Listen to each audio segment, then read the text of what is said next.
بسم اللہ الرحمن الرحیم۔ السلام علیکم ورحمۃ اللہ وبرکاتہ۔ یوم وفات ام المومنین حضرت امی عائشہ صدیقہ رضی اللہ تعالیٰ عنہ۔ ام المومنین حضرت سیدہ عائشہ صدیقہ رضی اللہ تعالیٰ عنہ وہ خوش قسمت ترین خاتون ہیں کہ جن کو حضور کی زوجہ محترمہ اور ام المومنین ہونے کا شرف اور ازواج مطہرات میں ممتاز حیثیت حاصل ہے۔ قرآن و حدیث اور تاریخ کے اوراق آپ کے فضائل و مناقب سے بھرے پڑے ہیں اور روشن ہیں۔ ام المومنین حضرت سیدہ عائشہ صدیقہ رضی اللہ تعالیٰ عنہ خود فرماتی ہیں کہ اللہ تعالیٰ نے مجھے 9 باتیں ایسی عطا فرمائی ہیں جو دنیا میں میرے سوا کسی کو عطا نہیں ہوئی۔ نمبر 1، خواب میں حضور کے سامنے فرشتے نے میری تصویر پیش کی۔ نمبر 2، جب میں 7 برس کی تھی تو آپ نے مجھ سے نکاح کیا۔ نمبر 3، 9 برس کی عمر میں میری رخصتی ہوئی۔ نمبر 4، میرے سوا آپ کی خدمت میں کوئی اور کنواری بیوی نہ تھی۔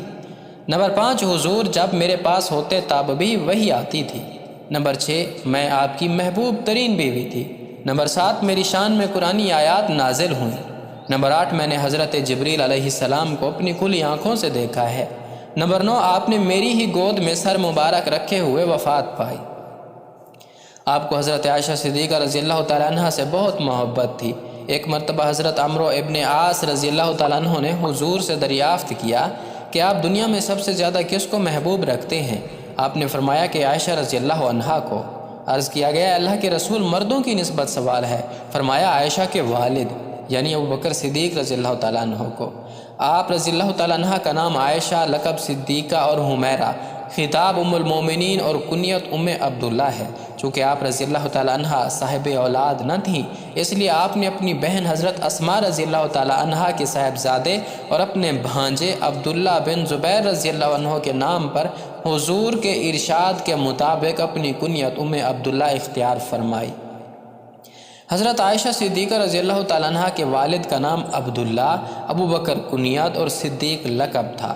ماں کا نام ام رومان تھا۔ حضرت عائشہ صدیقہ رضی اللہ تعالیٰ عنہ کا سلسلہ نسب باپ کی طرف سے 7ویں پشت اور ماں کی طرف سے 11ویں یا 12ویں پشت میں جا کر حضور سے مل جاتا ہے۔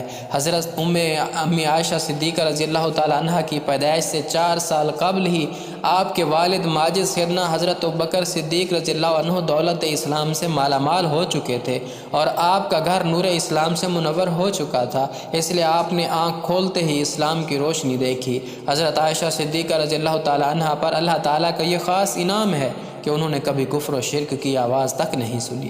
چنانچہ وہ خود ہی ارشاد فرماتی ہیں کہ جب سے میں نے اپنے والد کو پہچانا، ان کو مسلمان پایا۔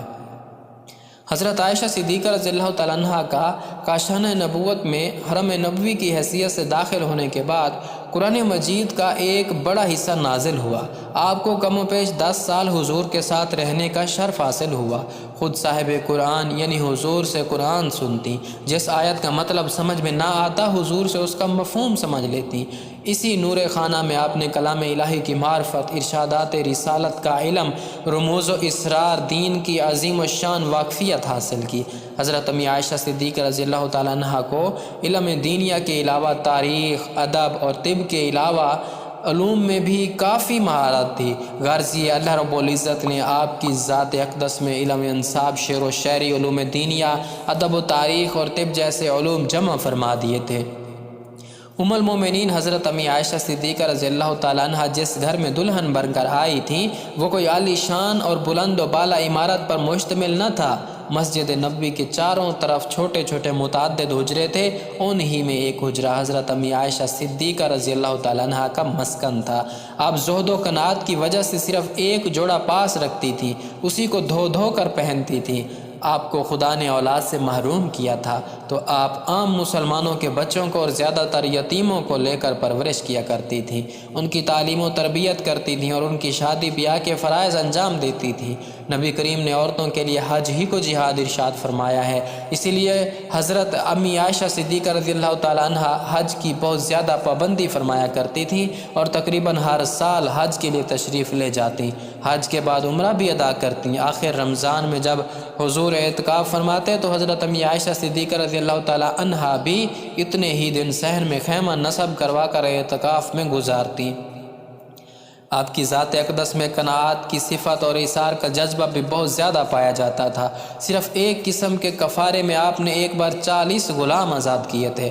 آپ کے آزاد کردہ غلاموں کی تعداد 67 ہے۔ حضرت غزوہ رضی اللہ عنہ سے روایت ہے کہ ایک دفعہ حضرت عائشہ صدیقہ رضی اللہ تعالی عنہا نے ان کے سامنے پوری 70,000 کی رقم خدا کی راہ میں دے دی اور دوپٹے کا گوشہ جھاڑ دیا۔ آپ بے حد رحم دل تھی، لوگوں کی معمولی تکالیف کا اتنا گہرا اثر لیتی تھی کہ روتے روتے آنچل تر ہو جاتا۔ غزوہ بنی مستلق میں موقع پر آپ پر جو تہمت لگی تھی، اس کے بعد ام المومنین حضرت امی عائشہ صدیقہ رضی اللہ تعالیٰ عنہ کی صفائی میں 17 قرآنی آیات نازل ہوئیں۔ اسی طرح غزوہ ذات الرقاع کے موقع پر بھی حضرت امی عائشہ صدیقہ رضی اللہ تعالیٰ عنہ کی وجہ سے تیمم کی قرآنی حکم نازل ہوا۔ جب آپ کی وفات کا وقت قریب آیا تو فرمانے لگی، کاش میں پیدا ہی نہ ہوئی ہوتی، کاش میں ایک درخت ہوتی کہ اللہ کی پاکی میں رطب اللسان رہتی اور پوری طرح سے اپنی ذمہ داری سے سبق دوش ہو جاتی، کاش میں مٹی کا ایک ڈھیلا ہوتی، کاش اللہ تعالیٰ نے مجھے پیدا نہ فرمایا ہوتا، کاش میں زمین کی بوٹیوں میں سے کوئی بوٹی ہوتی اور قابل ذکر شے نہ ہوتی۔ عیسیٰ بن دینار کہتے ہیں کہ میں نے ابو جعفر سے پوچھا کہ ان تمناؤں سے کیا مراد تھا؟ کہنے لگے، ام المومنین ان تمناؤں سے دعاؤں میں توبہ کا وسیلہ اختیار فرما رہی تھی، یعنی کہ یہ تمام تمنائیں آپ کسر نفسی میں فرما رہی تھی، حالانکہ آپ ازل سے ام المومنین کے خطاب سے سرفراز ہوئی ہیں۔ حضرت امی عائشہ صدیقہ رضی اللہ تعالیٰ عنہ نے منگل 17 رمضان المبارک 58 ہجری بمطابق 13 جولائی 678 عیسوی کی شب کو اس دار فانی سے عالم بقا کو لبیک کہا۔ آپ کی وفات کی خبر اچانک ہی تمام مدینہ منورہ میں پھیل گئی اور انصار مدینہ منورہ اپنے گھروں سے نکل آئے۔ جنازے میں ہجوم اتنا تھا کہ لوگوں کا بیان ہے کہ رات کے وقت اتنا مجمع کبھی نہیں دیکھا گیا۔ بعض عورتوں کا اجتحام دیکھ کر روز عید کے ہجوم کا گمان گزرتا تھا۔ آپ کی مدت حیات شمسی سال کے اعتبار سے 64 سال اور قمری سال کے اعتبار سے 66 سال 11 ماہ تھی۔ نماز جنازہ حضرت ابو ہریرہ رضی اللہ تعالیٰ عنہ نے پڑھائی اور آپ کی تجہیز و تکفین شب میں ہی عمل میں آئی۔ حضرت ابو ہریرہ رضی اللہ تعالیٰ عنہ ان دنوں مدینہ منورہ کے قائم مقام اور امیر تھے، کیونکہ مروان بن حکم مدینہ منورہ میں موجود نہ تھا، وہ عمرہ کے لیے مکہ مکرمہ گیا ہوا تھا اور مدینہ منورہ میں ابو ہریرہ رضی اللہ تعالیٰ عنہ کو اپنا نائب اور قائم مقام امیر بنا کر گیا تھا۔ بوقت تدفین آپ کی قبر اطہر کے چاروں اطراف ایک کپڑے سے پردہ کر دیا گیا تھا تاکہ آپ کے احترام میں کوئی کمی واقع نہ ہو۔ آپ کو قبر اطہر میں آپ کے بھانجوں بھتیجوں یعنی جناب قاسم بن محمد بن ابی بکر، عبداللہ بن زبیر رضی اللہ عنہ، عروہ بن زبیر، عبداللہ بن محمد بن عبد الرحمن بن ابی بکر اور عبداللہ بن عبد الرحمن بن ابی بکر نے قبر اطہر میں اتارا۔ شب بدھ میں تہجد کے وقت تدفین